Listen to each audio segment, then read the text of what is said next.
Some Des Moines school board seats are up for election in less than 2 weeks. Candidates vying for 2 at-large seats heard from voters during a candidate forum tonight.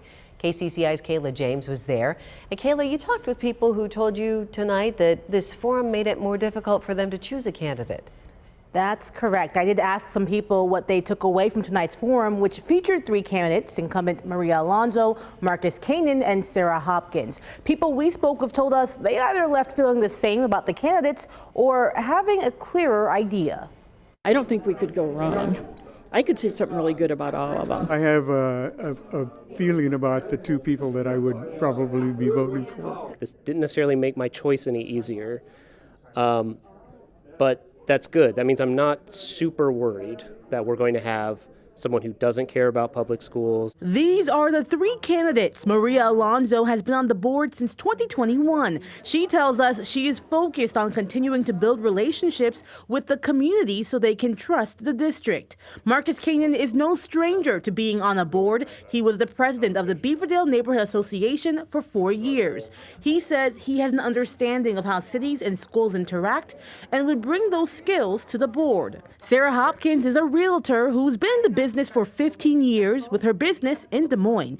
She says her career gives her perspective. The district succeeds when people want to move to Des Moines, do so because they want to send their kids to the schools. The forum, hosted by the Des Moines West Side Democrats and the Northwest Des Moines Democrats, involved both prepared and audience questions. One question posed, in the wake of the former Superintendent Ian Roberts situation, what would candidates do differently when hiring a future superintendent? So I think that the processes that we have in place can be enhanced. I believe that I am supportive of involving community, being more transparent, absolutely.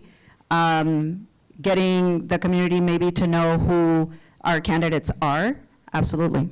We need to make sure that the process from the get-go has in it the finalists will meet with the public, have a public forum, meet with teachers, meet with superintendent, or meet with administrators, meet with principals across the school district.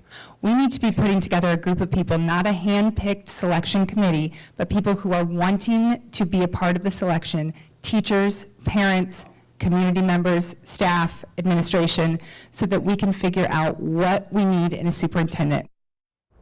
The candidates were also asked about the bond referendum. All said they are in support of it. Other questions were posed, such as if they would be in support of bringing back school resource officers, their stance on education savings accounts, and more. We have video of the entire forum on our website, kcci.com. Stacy.